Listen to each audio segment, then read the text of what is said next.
Everybody, it's me, your buddy Dave, the host of the Dark Stuff channel here on YouTube. Thank you so much for checking out my latest video. As always, it's much appreciated. Today's video is the fourth in my series of back in the day concert tales, and in this one, I'm going to be taking you back in time to June 18th, 1990, when I saw the bands Faith No More and Circus of Power in a bowling alley in Omaha.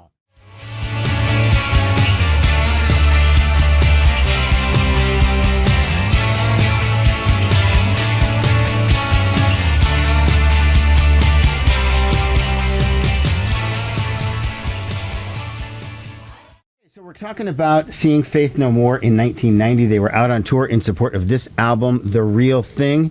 Came out in June of 1989. This show, June of 1990. So the album had been out an entire year by this point. I caught the band right on the edge of when they were about to explode. The album had been out in the year. It was growing up the charts at this point.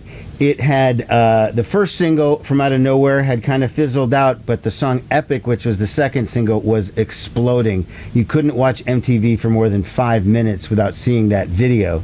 And truth be told, Faith No More probably could have played a bigger spot at this point. They were playing a bowling alley called the Ranch Bowl, which had a club that could hold, I don't know, I mean, legally probably 350, 400. Actually, probably more like 600. I mean, they used to wedge people into that place. Before I start talking about the concert, let's actually get a little context about what was going on back in June of 1990 in the world. So, for me personally, I was 19.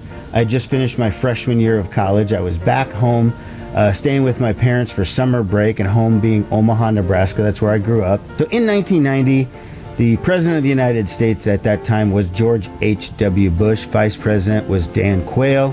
And on June 1st of 1990, that same President, George H.W. Bush, and Soviet President Mikhail Gorbachev signed a treaty to end chemical weapons production and to begin destroying their stockpile of weapons.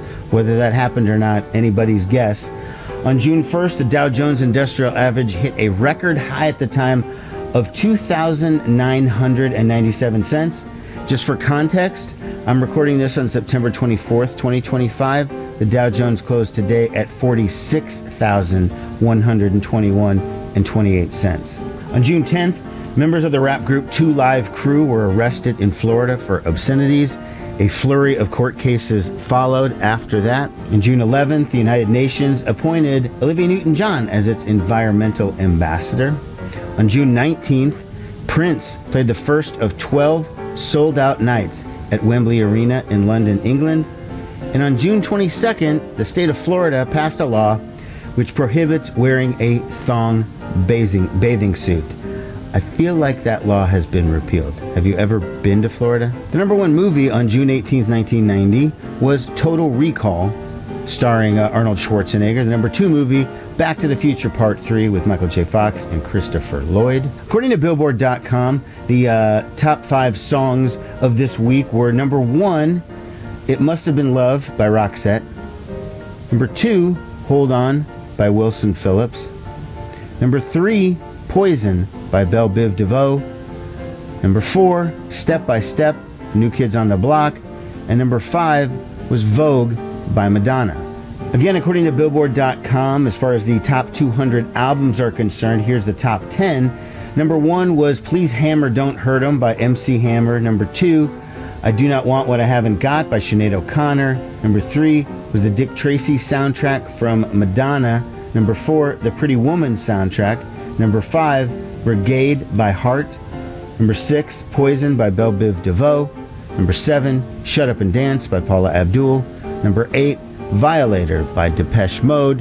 Number 9, Soul Provider by Michael Bolton. And number 10 was Wilson Phillips by Wilson Phillips. Now, as far as Faith No More's chart position on this particular week, they were starting to finally move up the charts. They entered the charts in February of 1990, even though the album had come out in 1989. It had been slowly moving up. The week before, it was at number 87. This week, it was at number 69. Now, the place that the band played was called the Ranch Bowl, and as the name implies, it was a bowling alley, like I said. It was a bowling alley that had two bars connected to it, one just a regular bar and one sort of a rock club that could, again, I don't know the exact capacity. I used to see a million shows at the Ranch Bowl growing up in the 80s. At that time, there really weren't many options if you wanted to see a club level touring band, national touring band. There was really underground stuff that would play in basement places or whatever, but then you got bigger bands that would ultimately play at like Sokol Auditorium, Peony Park Ballroom, or then you would get up into the arena level stuff where you'd be playing at the Music Hall or at the Civic Auditorium, and that was it. I mean, the Ranch Bowl would have everyone from Fire Hose to Fishbone to whatever. Like I said, a million different shows there. I even once saw original Faith No More vocalist Chuck Mosley as the lead singer of Bad Brains, and I saw that show at the Ranch Bowl. But ultimately, the Ranch Bowl closed in the early 2000s. I don't know exactly the date. It has been razed and leveled, of course, and it is now a Walmart. How fitting. Yeah, a little piece of Americana gets knocked down and it's replaced by a Walmart. But let me just take a minute to describe how intensely I liked Faith No More in June of 1990. Okay, now I still love them now, and I consider Faith No More to be among my favorite bands ever, still to this day in 2025. But at this point in time, when the real thing was new, I was obsessed. I mean, all credit due to Nirvana for, changing the music industry in 1991 with the Nevermind album, and that's totally true. But there were years preceding that where other bands were, breaking a lot of ground that made the way for when that explosion just kind of burst through. And among those bands were Faith No More and Living Colour, Jane's Addiction, and all credit due, to be honest, with the Red Hot Chili Peppers. They were pretty inventive, those first couple of records. And these bands broke tons of new ground and opened up so many more possibilities for different kinds of bands. Faith No More was playing a combination of metal and funk and rap and pop and just avant-garde and just all these different disparate seemingly elements, and they just kind of pushed them all together. It was pretty incredible, and I hadn't heard anything like them ever.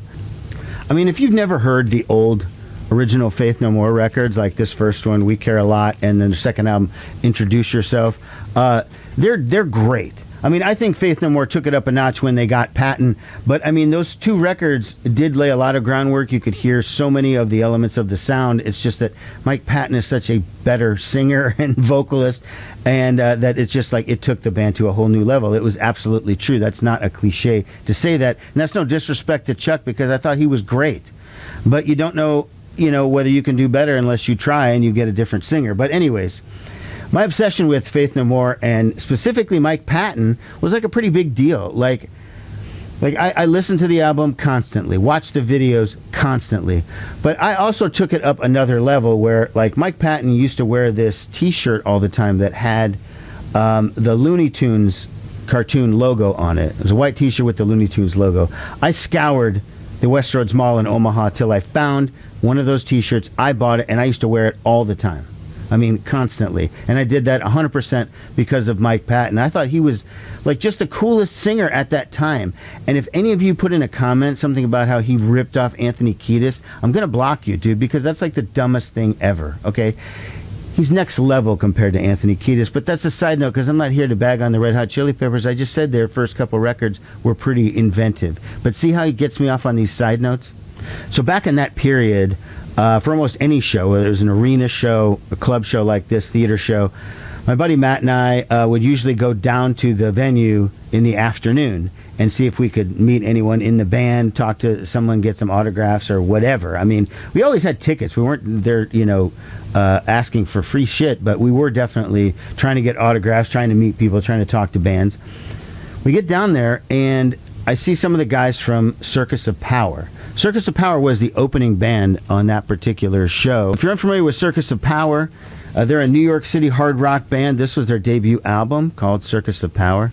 Came out in '88 on RCA Records. Because the music media and stuff was so just ridiculous back then, They took any sort of hard rock band that wasn't glammy or wasn't thrash, and they just said, oh, you're like Guns N' Roses, right? So hard rock and metal was really divided into a couple of different subsects at that point. You did have glam metal, you had your Poison, you had your Cinderella, you had, Motley Crue, that kind of stuff. You had thrash, you had Metallica, you had Slayer, you had Megadeth. And then you just had Guns N' Roses, who were like rock and roll, but they were hard rock and they appealed to metal. Okay. And they dressed kind of like bikers. So if a band like Circus of Power came along and they didn't fit in any of those boxes, they just said, well, they're like Guns N' Roses, okay? So that was sort of the marketing behind the album. I think it was short-sighted and really silly, and that's not really what they're like. But, I mean, they as far as that goes, their videos and singles were Motor, I think White Trash Queen, Heart Attack was a good song. But this is a really solid album, by the way. Also in my Circus of Power collection, I have this, Still Alive and Well, an EP that came out between that self-titled album, Circus of Power, and the next album, which was Vices. So we got down to the Ranch Bowl early, and we did get a chance to talk to some of the guys from Circus of Power. I know we didn't talk to Alex Mitchell, the singer, but we talked to two of the other guys. I don't remember the names, I apologize. Now, this was 35 years ago, so it's hard to recall, vividly what the conversations were about. But I remember the gist of it being I brought up this Guns N' Roses thing, and they were sort of like, well, we're like New York, and that's more what we're about. We're not really Hollywood. We're not like Guns N' Roses. We like Guns N' Roses just fine, but that's not what we're about. And they compared themselves more to the Ramones and the Dictators and some other New York, more aggressive punk and rock bands. And then they told me about the guy who produced their album, Daniel Ray, and said he produced the last couple of Ramones records, which was true. He had produced a couple of Ramones records. He later went on to produce albums for D-Generation and a bunch of other great bands. So after we talked to Circus of Power, we went inside the bowling alley to see if any of the guys from the bands were bowling or maybe they were playing video games in the little tiny arcade off to the side. A lot of times bands just do bowl and hang out there because the Ranch Bowl was kind of isolated, so you parked the van or the bus in front of the club. You didn't really have anywhere else to go. I mean, they had a restaurant in there and they had the bowling alley, so you're just going to be basically sitting there. I walked into the bowling alley and I think I saw three of the guys from Faith No More. I saw Billy Gould, I saw Jim Martin, and I saw Mike Patton. Now, I didn't necessarily want to interrupt the guys while they were bowling. However, I decided that I was going to do it anyways, and I went up and I talked to Jim Martin real quick. I don't remember much of a conversation other than we took a picture together, and he seemed really nice. I don't remember saying anything at all, though. And then I found Mike Patton. Now, as I stated a little bit earlier, I was a little obsessed with Mike Patton, and I really did have actual questions for him. I was super into the Real Thing album, and I was very interested in the lyrics because I couldn't really figure out what the hell he was talking about most of the time. They were very intriguing and very mysterious and very kind of hard to figure out. And that made me think that they were connected. It was like a concept or something, and he was telling a story. And so, he was very nice, and he entertained me giving out my stupid theories about what the Real Thing was about. But when I stopped talking and when I asked him a question about something, he just said, you're putting way too much thought into it. So Mike was actually a really nice guy, and we chatted another minute or two. I took my picture with him, and then I let him get back to his bowling game. I've heard over the years that he is actually a really, really nice guy, but I'm surprised he even paid me the time of day, like with me asking my dumb questions back then. That's all I know. Take a look at some of the pictures I took of the show. Now, this was a really tiny club that was packed to the gills with people, and I snuck in a disc camera, and these are the shots that I got. Now, I checked Setlist FM, and they did not have a set list for this particular night. The next night, the band played in Kansas City, and this was not part of the Faith No More tour, but they played, Gates of Love, Heart Attack, White Trash Queen, Desire, Motor, Dr. Potion, Letters Home, Los Angeles, Still Alive, Vices, Simple Man, Simple Woman, Call of the Wild, In the Wild, Backseat Mama, and Hard Times. Now, that may have been a headline set the next night in Kansas City, so I don't know exactly. All right, now it's time for Faith No More. So, in addition to me sneaking a camera in and taking some pretty crappy pictures, I also took a recorder in and I recorded the show. Now, I used to trade tapes a lot back in the late 80s, early 90s, but I didn't really record too many shows on my own because I didn't have good equipment. and I didn't feel like staying stationary, you know, so you could get a good recording or whatever. So I just had this little recording, and I would record it, and it would stick it down my pants. And I did make a tape of this particular show. So here's Faith No More. This is my cassette cover I made. And this is at the Ranch Bowl, June 18th, 1990. If I ever traded tapes with you, maybe I traded this one. It's not very good. It's actually a pretty shitty recording. Now, I did have the set list for the Faith No More show, so I went ahead. I will put it on the screen so you can see what songs they played. Here's Mike Patton wearing a mask when they first came on the set. You can see almost everybody in the band. You can see Billy Gould there. You can see Mike. You can see Jim Martin and Puffy on the drums. Now, keyboardist Roddy Bottom is all the way over on stage right. You can't see him in this particular photo.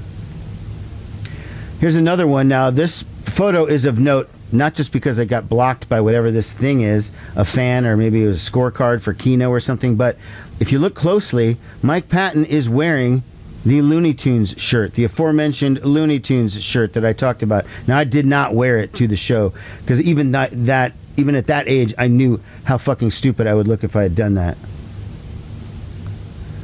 Next photo, I kind of moseyed into the crowd, so there's a little bit of the band. You can see Mike, and you can see Jim, Puffy there, and this gigantic set of speakers, basically. And now you can see the entire band here, because Roddy Bottom is now visible all the way on the end. You got the rest of the group there, Patton and Jim Martin and everyone. So wrapping it up here, I mean, Faith No More, incredible seeing them at that time in their career. Because as I said, they were just beginning to ascend. The album was number 69 on Billboard at that point. It had been on the charts for a couple of weeks. It ultimately peaked at number 11, and it was on the charts a total of 60 weeks, so over a year. Incredible time to see them. They blew up after that, and you never were able to see them in a place that small again. Please like this video, subscribe to the channel. If you got any similar stories about Faith No More or Circus of Power, please leave those in the comments. Leave comments on any great band that you saw at club level that then exploded shortly thereafter. I would love to hear about that. Thank you very much for watching, everybody. This has been The Dark Stuff. Take care, everyone.